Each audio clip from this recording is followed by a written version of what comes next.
I am Olivia Jack. I am 30 years old, and the final gift my mother ever offered me was a choice between my sister and the front door. I picked the door. I was 18 years old at the time. My hard-earned savings account had just been bled dry down to absolute zero, and every single earthly possession I still owned managed to fit inside one frayed canvas backpack. For 5 long years following that silent, bitterly cold night, not a single soul in my family so much as dialed my phone number. Then, on a random rainy Tuesday evening in middle March, my mother called me in absolute hysterical tears and blurted out the exact sentence she had apparently been saving up for half a decade: "Your sister needs you."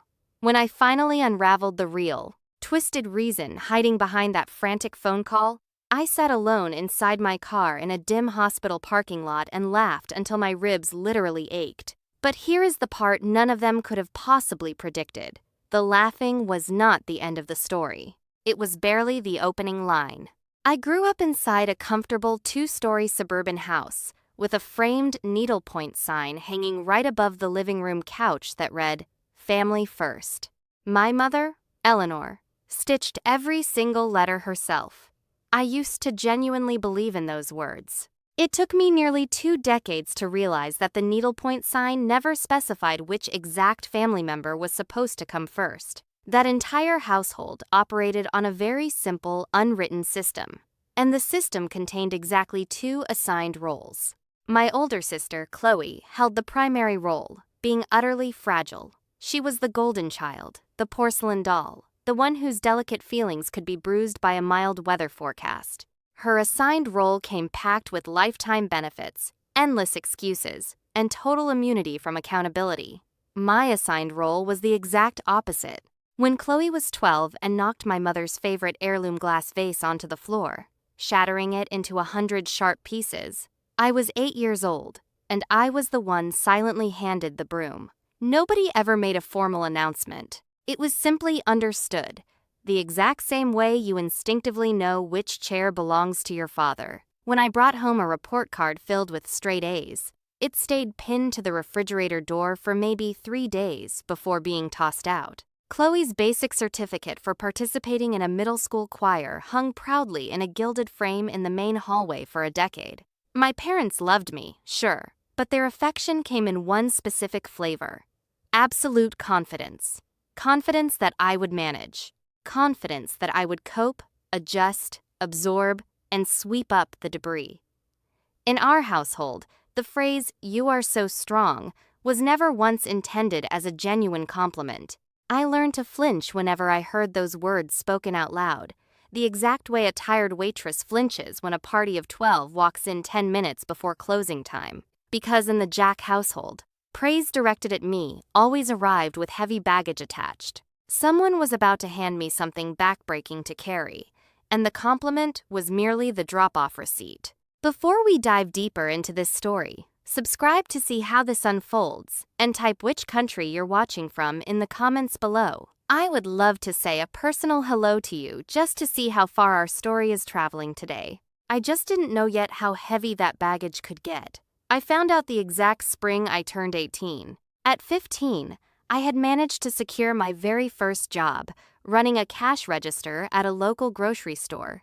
4 evenings a week, plus full shifts every single Saturday. I had one single, clear goal, and it was practically laminated in my mind: nursing school. But because the bank wouldn't legally allow a minor to open an individual savings account alone, my mother co-signed as a joint owner. Write that detail down in your mind, because it is the linchpin of everything that followed. For 3 relentless years, I deposited almost every single check I earned.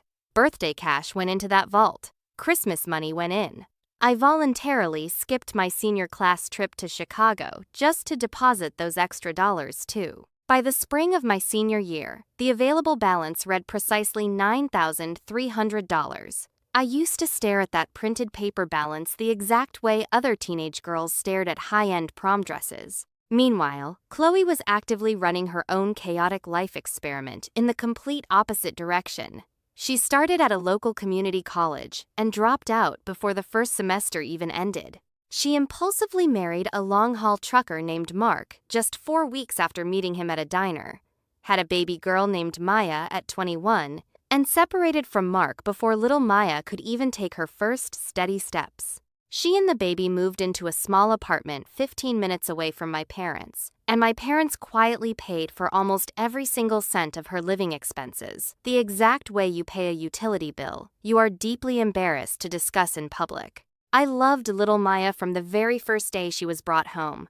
I want that put clearly on the record. That tiny, innocent girl with those big, serious eyes had absolutely no part in what her mother was orchestrating behind closed doors. The week I turned 17 and a half, I drew a massive red circle around a specific date on my desk calendar, my 18th birthday. It was supposed to be the glorious day I could finally walk into the bank branch, set up an account entirely in my own name, and secure my future with my own single solitary signature. I wasn't being paranoid.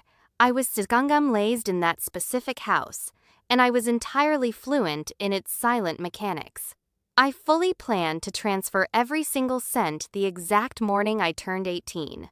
My mother beat me to it by 9 days. I discovered the truth at an automated teller machine right outside the grocery store on a cold Thursday evening, right after my shift ended. I had paused to deposit my weekly paycheck like I always did. The machine let out a low mechanical hum, spit out a small thermal paper receipt, and the printed line near the bottom clearly stated my available balance was $0.00. I stood frozen in my stained work polo shirt, reading that tiny slip of paper over and over as if it were written in an ancient foreign language. I actually fed my debit card back into the slot and rechecked the balance, because a technical glitch in the machine seemed infinitely more probable than the brutal reality. Then I drove straight to the house, walked through the back door into the brightly lit kitchen, and set that damp thermal receipt flat on the table right in front of my mother. She didn't even pretend to look surprised. She was busy drying an old ceramic pot with a dish towel, and she simply kept drying it in slow, steady circles. She calmly explained that Chloe was 4 full months behind on her rent. She said Chloe's car was on the verge of being repossessed by the lender, and a young mother with a toddler simply could not be left without reliable transportation. She threw around the word family with the casual tone other people use when saying, obviously. My father sat at the far end of the counter, studying the glass salt shaker as if it personally owed him a massive sum of money. I asked them, my voice shaking, when they were actually planning on telling me. My mother finally set the pot down with a dull thud and gave me the precise look she saved for when I was being difficult, which, in our house, was the universal code for inconvenient. She said they were planning to lay everything out and explain the situation during dinner. She insisted that Chloe was trapped in a severe crisis, and real crises do not wait around for birthdays. And then she uttered the exact sentence that had governed my entire childhood, the phrase I could probably stitch onto a pillow from memory. You're the strong one, Olivia. You'll be fine. There was no offer to pay it back. No timeline, no promissory note, no remorse. That was the exact realization that permanently reorganized something heavy inside my chest. In their minds, it was never a loan. It had never been my hard-earned money to begin with. It was simply the Jack family's emergency slush fund.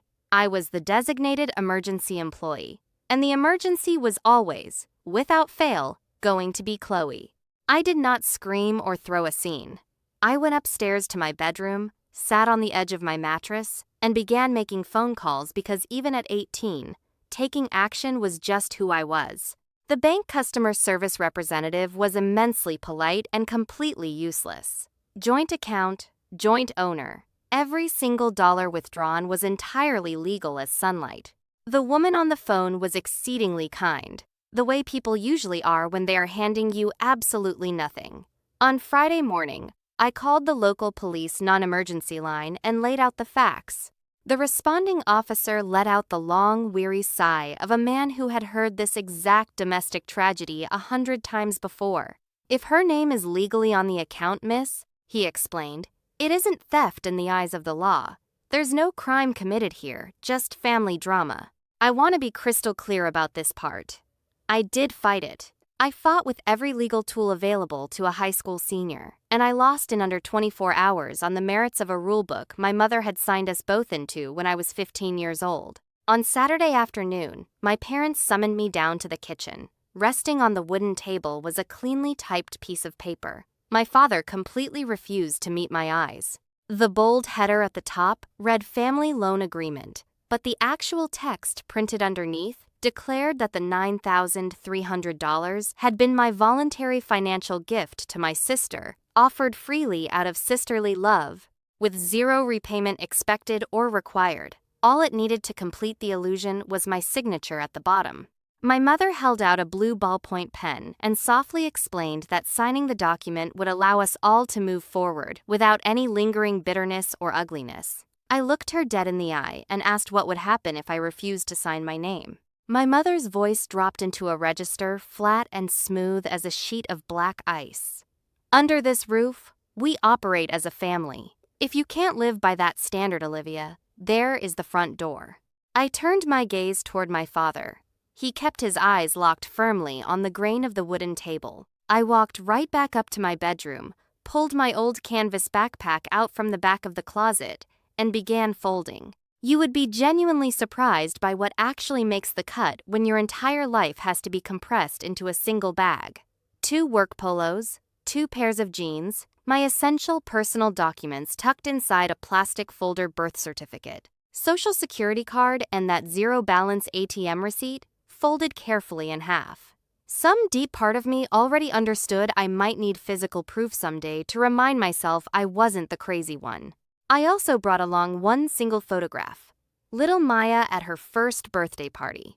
Cake smeared all over her tiny hands, laughing at something just out of frame. I took the picture of my sister's daughter, and not one single photograph of my sister. Make of that what you will. I came down the stairs slowly. Nobody stood near the entryway to block my path, which told me everything I needed to know about how this drama was scripted to end in their minds. I was supposed to panic out on the front porch, break down in tears, turn around, and sign the document.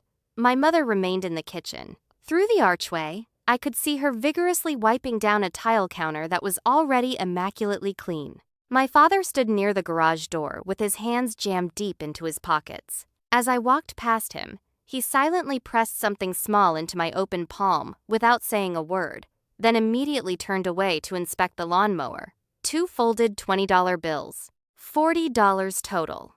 That was my father's entire lifetime testimony on the matter. I walked out to my old Carmine legally, thank goodness. Purchased used with saved cash and titled exclusively in my name because my manager at the grocery store had warned me years ago about this exact scenario. I sat behind the steering wheel for 1 full minute, waiting to feel some massive, overwhelming wave of emotion. Here is what I actually felt. Quiet. It had taken them 18 years to teach me the lesson, but I finally understood it word for word. Love in that house was not a bond. It was an invoice, and the bill was always addressed to me. I drove straight to my coworker's small apartment and slept on her living room couch.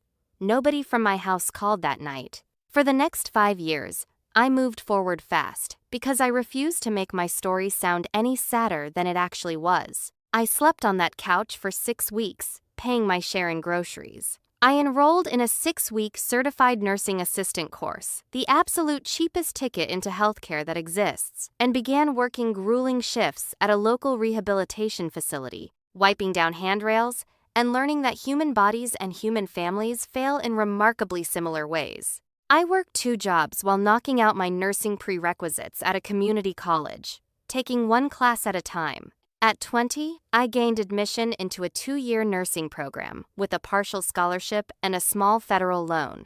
I studied in chaotic break rooms. I studied in my car under streetlights. At 22, I passed my state board exams on my very first try. I cried alone in the parking lot of the testing center, the only location I permitted myself to cry during that entire 5-year stretch. By 23, I was employed full-time as a pediatric nurse at a prominent children's hospital in Columbus, and I had just signed the lease on a bright, spacious 2-bedroom apartment. Now for the other side of the ledger. In 5 full years, my family called me exactly 0 times. Not on my birthday, not at Christmas, not even when the local newspaper printed my name for receiving my nursing pin. I kept a precise count the entire way through. Nurses are exceptionally good at tracking charts. I would love to tell you that I healed the deeper emotional wound during those years. But honesty is the absolute rule here. I simply relocated the damage. I became the nurse who covered everyone else's grueling shifts. 4 full years passed without taking a single real vacation. Being needed was the only language of love I had ever been taught to speak, and I still spoke it fluently. I had merely changed who I spoke it to. Then came a Tuesday night in middle March. I was 23 years old. My phone began ringing at precisely 9:40 p.m. The glowing screen displayed a phone number I hadn't seen in 5 years, but recognized as instantly as my own face in a mirror. The old landline. My parents were among the last people in the county still paying for a home landline, which tells you everything you need to know about how they felt about real change. I stood motionless in my kitchen wearing my hospital scrubs, holding a mug of tea that was rapidly going cold, and let the phone ring 3 full times before something far older than my logic reached out and answered. My mother was weeping uncontrollably before I could even utter a hello. Real, heavy sobbing. To be entirely fair, her tears were genuine. My mother's tears were always real, they were just never spent on me. "Olivia, thank God," she choked out. "Your sister needs you." No hello, Olivia. No happy late birthday. 5 of them had passed in total silence. No "are you safe?" or "where are you living?" I stood completely still in my quiet kitchen and listened to 4 minutes of frantic updates from a country I had emigrated out of half a decade ago. Chloe was in massive trouble. Chloe was utterly overwhelmed. Chloe was far too fragile. This situation was going to completely destroy Chloe. The entire phone call revolved around my sister. The exact same way every single conversation in that house had always revolved around my sister. My own name only appeared whenever there was a heavy task that required doing. I noticed with a sudden shock that my hands were completely steady on the phone. That realization frightened me more than the call itself. Needs me for what? I finally interjected. My mother's hysterical crying instantly downshifted smooth as an automatic transmission into the warm, efficient managerial tone I remembered so vividly from the kitchen table. "Come home on Sunday," she instructed briskly. "We will explain everything together as a family." There it was. That magical word again, back from the dead, addressed to me as if the last 5 years were merely a minor scheduling conflict. I didn't say yes. I said the one thing that altered the course of everything. "Give me the caseworker's name." The silence on the line was deafening, the distinct sound of an entire house holding its breath. Then my mother spoke far too quickly, insisting that it wasn't anything serious, just a minor misunderstanding with some agency representatives. Agency people. That was the precise moment my gut understood what my mind hadn't yet processed. This was not about back rent. There was a helpless child caught in the middle of this story. I quietly bade her goodnight and hung up. At 8 a.m. the very next morning, on my day off, I dialed Franklin County Children's Services and asked directly for the caseworker assigned to the file of little Maya Jack. Being a pediatric nurse opens up specific bureaucratic phone trees far faster than most people realize. I knew precisely which clinical terms to use and which extension to request. The assigned caseworker's name was Dana Alvarez. She possessed the flat, direct voice of a woman who carried 40 active files on her desk and had 0 time to decorate her sentences with fluff.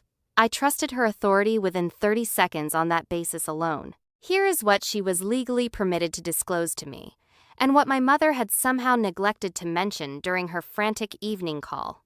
3 weeks prior, on a late Friday night, Chloe had left 6-year-old Maya completely unsupervised in her apartment and driven off to a casino across the county line with a new boyfriend. A concerned neighbor heard a small child sobbing through the wall around midnight and dialed 911.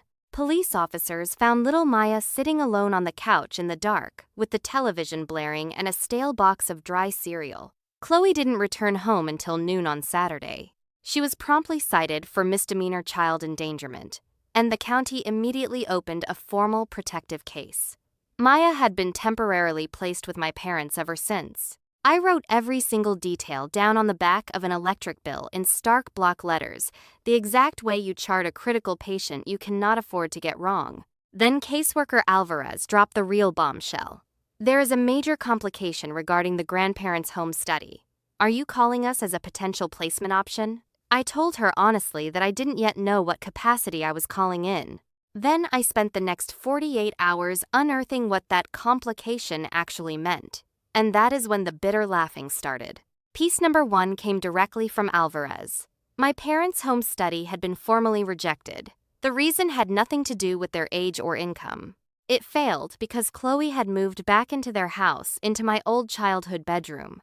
A detail I would file away under things that no longer surprised me, and the county strictly mandated that Chloe, whose contact with Maya was required to be fully supervised, reside elsewhere. My parents adamantly refused to make her leave.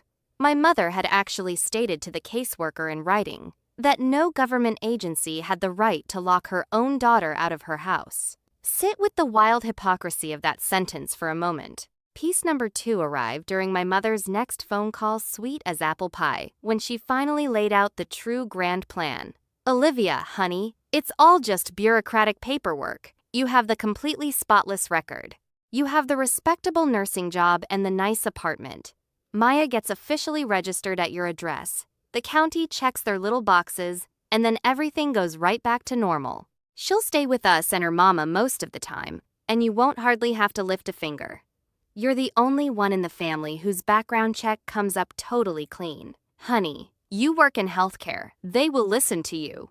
There it was. The entire corrupt machine laid out under a spotlight. If nobody qualified, Maya was going to be pushed into the state foster system, and the county's clock was ticking down.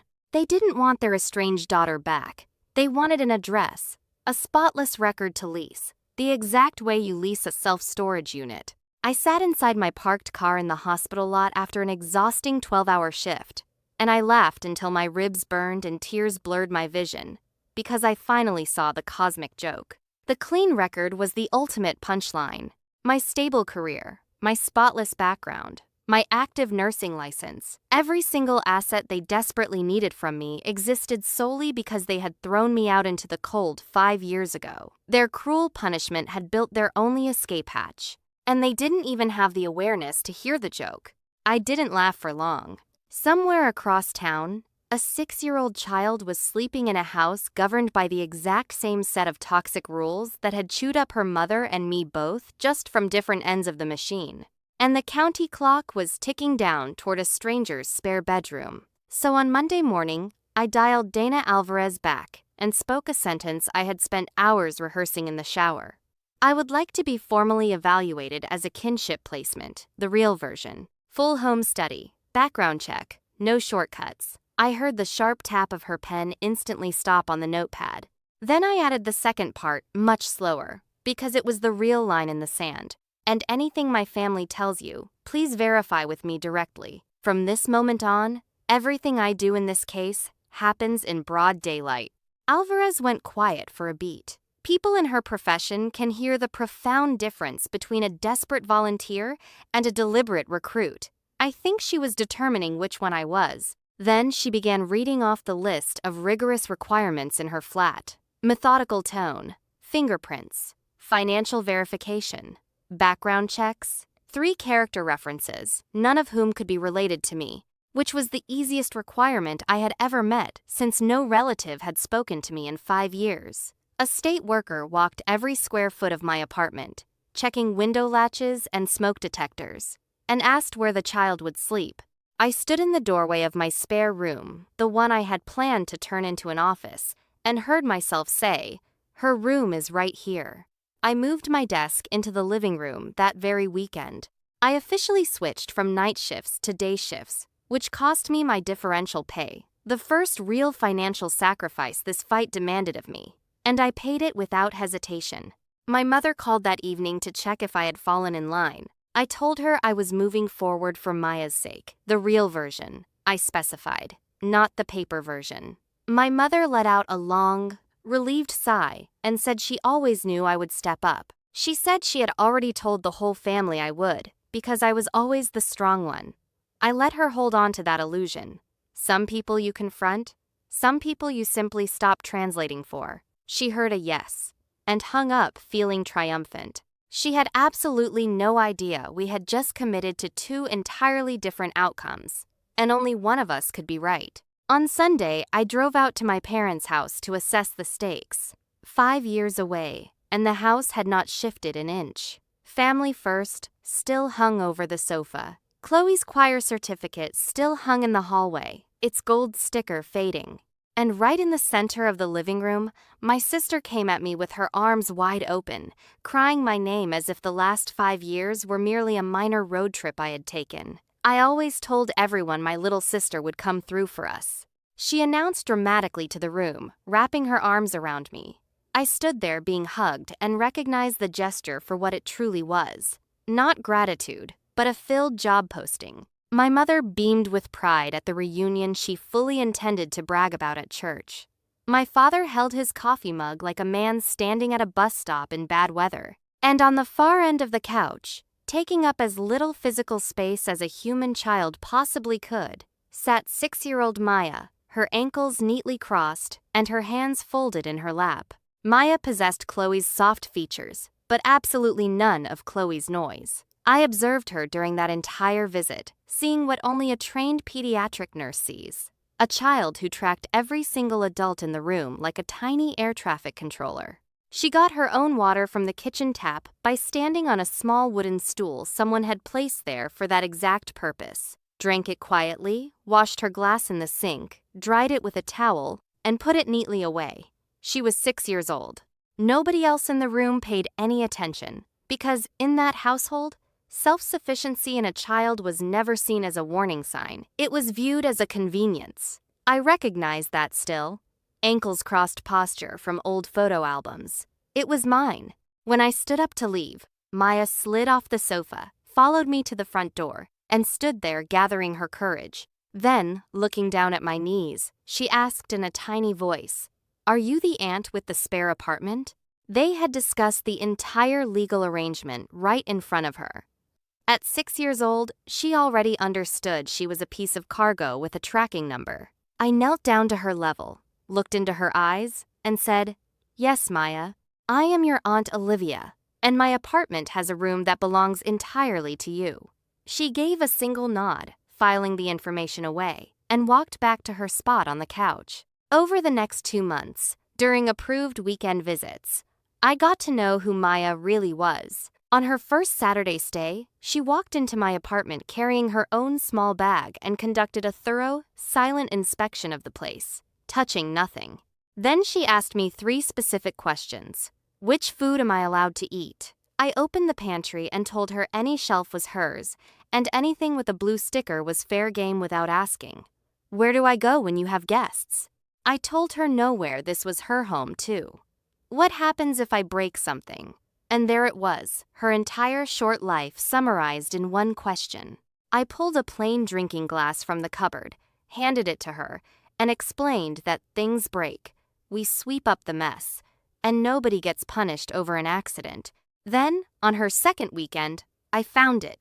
While vacuuming her room, the vacuum head bumped against something under her bed. I got down on my knees and pulled out a small pink kindergarten backpack, zipped tight. Inside were 2 neatly folded outfits, a toothbrush in a plastic bag, a box of raisins, and a worn stuffed bear packed right on top. A 6-year-old child had brought a packed go bag to her aunt's house for a 2-day stay. I looked up and saw her standing in the doorway, resigned to explaining the obvious. "I keep it packed," she said flatly, "so it doesn't hurt when they forget me somewhere." I didn't make a grand scene. I zipped it back up, slid it back under the bed, and promised her it would stay right there, untouched, but that nobody was ever going to forget her in my home. In the weeks that followed, Maya slowly opened up. She revealed that the casino night wasn't an isolated event. There had been multiple nights where she was left alone in charge of locking the front door, knowing how to make cereal or toast, because using the stove was forbidden while alone. As a pediatric nurse, I am a legally mandated reporter. I reported her disclosures to Alvarez. The county amended its case, restricting Chloe to supervised visits only, and by June, Maya's official placement was transferred to my home. That night, my parents' landline number flashed on my phone like a fire alarm. When I picked up, my mother's voice held 0 tears. What did you tell them? What kind of sister are you? What followed was a full-blown family campaign. First sweet bribes, then bitter condemnation across the extended family, accusing me of stealing a child out of jealousy. In October, working with a legal aid attorney named Ruth, I filed a formal petition for sole legal custody of Maya. Attached was my sworn affidavit, the joint account, the stolen $9,300, the forced gift agreement, the door, 5 years of total exile, the casino night, and the pink backpack under the bed. When the legal papers were served, my family launched a full-scale assault. Aunt June called to inform me that suing my own blood was a mortal sin. Cousins unfollowed me online. My father showed up at my apartment building once, standing in the hallway with his hat in his hands, begging me to drop the affidavit and keep it in the family. When I asked him if what they did to me at 18 was right or wrong, he looked down at my doormat and muttered, "That's not the point." He left 2 folded $20 bills on my table on his way out his second $40 installment in 5 years, the absolute limit of his moral vocabulary. In November, we gathered inside Franklin County Juvenile Court. The room smelled of floor wax and old paper. Maya was safe at school. On our side of the aisle sat Ruth and Alvarez. On theirs sat my parents, Chloe in a pastel dress my mother had chosen, and their high-priced attorney. In the pre-hearing conference, their lawyer offered a quiet deal. Hand Chloe unsupervised visitation rights, and they would concede custody without a fight if I agreed to strike my affidavit from the public record. I looked across the table at my mother and said, "No. Everything I have to say about this family, I will say under oath, in the open, where everyone can hear it." During the hearing, I took the stand and charted my family's history with clinical precision. The dates, the bank records, the forced loan paper, the 5 years of silence, the phone call attempting to rent my clean address, the casino night, and the packed pink backpack under a 6-year-old's bed. On cross-examination, Chloe's lawyer accused me of acting out of decades of deep-seated bitterness. I let the question breathe before answering. If I wanted revenge, I would have stayed away. Staying away was working fine. At those words, Chloe snapped. She stood up at the defense table, shoved her lawyer's hand off her arm, and screamed at the judge. "She's the strong one. She was always supposed to be the one who handles things." The judge's gavel came down hard, but the truth was already carved into the record. When the judge asked me directly why a 23-year-old single nurse was taking on a child, I looked past my mother and told him, "All my life, I was told I was the strong one. In my family, strong just meant the one who pays. What Maya needs isn't the strong one. She needs the one who stays." The judge granted me full legal custody of Maya Jack. My mother stood up in the gallery, smoothed her skirt, looked at me with cold, dry eyes, and said, "You were born cold, Olivia. Keep the child, you've finally taken everything." Then she walked out, with my father following silently behind her. 6 months later, on an ordinary Tuesday evening, 7-year-old Maya walked into her bedroom without a word and pulled the pink backpack from under her bed. She unzipped it on the living room floor and meticulously dismantled it. The folded clothes went into her dresser. The toothbrush went into the bathroom holder. The raisins went to her designated pantry shelf. And the worn stuffed bear was placed proudly on top of her bed pillow, on guard duty at last, instead of on standby. She hung the empty backpack on her closet doorknob, walked back to the kitchen table, and asked, "Can I have more noodles?" That was our entire ceremony. Today, I am 30 years old, and the little girl with the go bag is a thriving 13-year-old who argues with me about her curfew. The old pink backpack holds pool towels now. 12 years of survival taught me one undeniable truth. In toxic households, "You're the strong one" is never a compliment, it is an invoice. And the day you finally refuse to pay it isn't the day you stop loving your family. It is the very first day you learn to love yourself with both eyes wide open.